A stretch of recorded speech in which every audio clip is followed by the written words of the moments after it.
জানাতে চাই ড্যাফোডিল বিশ্ববিদ্যালয়ের খবর। সেখানে রয়েছেন সহকর্মী আতিক মেজবা লগ্ন।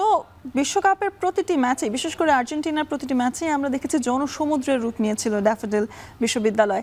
আজকের পরিস্থিতি জানাবেন, সমর্থকদের উচ্ছ্বাসের কথা জানাবেন এবং স্পেনের সমর্থকদের দেখা মিলল কি? আপনাকে যদি পাল্টা প্রশ্ন ছুড়ে দেই যে কত দর্শক হলে তাকে আপনি জনসমুদ্র বলবেন, সেই প্রশ্ন যদি আমি আপনাকে করি, নিঃসন্দেহে আপনি বলবেন যে এখানে অনেক সংখ্যা হওয়া উচিত।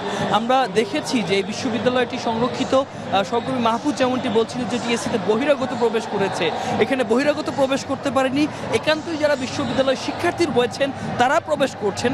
তারাও প্রবেশ করলে কেমন হতে পারে দৃশ্য, সেই দৃশ্যই কিন্তু আমি এই মুহূর্তে আপনাকে দেখাচ্ছি। ঢাকা থেকে বেশ দূরে, বলতে গেলে হচ্ছে একটি গ্রাম অঞ্চল, সাভারের একটি গ্রাম অঞ্চল। সেখানে আসলে যখন বিশ্বকাপ উন্মাদনা হচ্ছে, 17,000 কিলোমিটার দূর থেকে একটি দেশের প্রতি ভালোবাসা, ফুটবলের যে জাদুকর যাকে বলা হয় লিওনেল মেসির প্রতি ভালোবাসা, 10 নম্বর জার্সির প্রতি ভালোবাসা কত সুন্দর হতে পারে সেই দৃশ্য কিন্তু এই মুহূর্তে আপনারা দেখতে পাচ্ছেন। এবং এখানে এই জায়গাটি বেশ সংরক্ষিত, এখানে বহিরাগতরা প্রবেশ করতে পারে না। প্রত্যেককে অবশ্যই বিশ্ববিদ্যালয়ের যে বৈধ আইডি কার্ড রয়েছে সেটি দেখিয়ে প্রবেশ করতে হয়।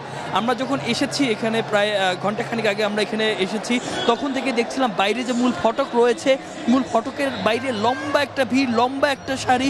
সবাই কিন্তু যে নিরাপত্তার প্রোটোকল রয়েছে সেই প্রোটোকল মেনে এখানে এসেছে।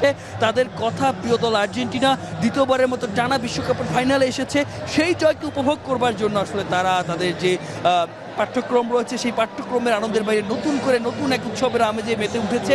এবং আমরা কথা বলেছিলাম এখানে যারা শিক্ষার্থীরা রয়েছে, যারা আজকে আকাশি সাদা রঙের যে দর্শক, সেই দর্শক হিসেবে এখানে এসেছে, তাদের সাথে আমরা কথা বলেছি। তারা স্পষ্টভাবেই জানিয়ে দিয়েছে ফুটবল আসলে কিভাবে তাদেরকে আনন্দ দিচ্ছে, লিওনেল মেসি কিভাবে তাদেরকে আনন্দ দিচ্ছে, লিওনেল স্কালোনি দলের প্রতি তাদের যে ভালোবাসা তার বহিঃপ্রকাশ আমরা দেখছি। এবং এখানেও কিন্তু একখণ্ড আর্জেন্টিনার মতোই একটা আবহ আমরা দেখতে পাচ্ছি এই সাভারের ভিউলিয়ার ড্যাফোডিল ইউনিভার্সিটি ক্যাম্পাসে। এবং একটি বিষয় জানিয়ে রাখতে চাই, যেহেতু এই বিশ্ববিদ্যালয়টির অস্থায়ী ক্যাম্পাস ঢাকার বিভিন্ন জায়গায় ছিল এবং ঢাকায় অসংখ্য শিক্ষার্থী থাকে, তাদেরকেও আমরা দেখেছি বিশ্ববিদ্যালয়ের যে নিজস্ব বাস রয়েছে সেই বাস সার্ভিসের মাধ্যমে এখানে এসেছে এবং সেখানে এসে তাদের যে উপভোগের জায়গা সেখানে এখন পর্যন্ত কোনো কমতি রাখেনি।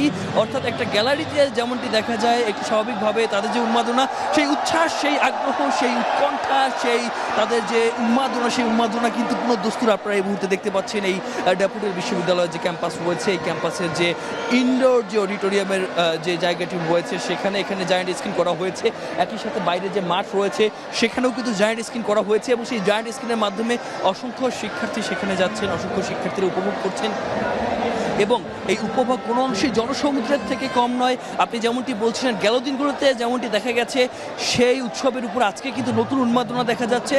তবে আর্জেন্টিনার সমর্থক যারা রয়েছেন তাদেরই জার্সি, তাদেরই পোশাকের সংখ্যা বেশি দেখা যাচ্ছে এবং সেখান থেকে বোঝা যাচ্ছে লিওনেল মেসির জন্য আসলে কতটা উন্মাদনা, লিওনেল স্কালোনি দলের জন্য কতটা উন্মাদনা।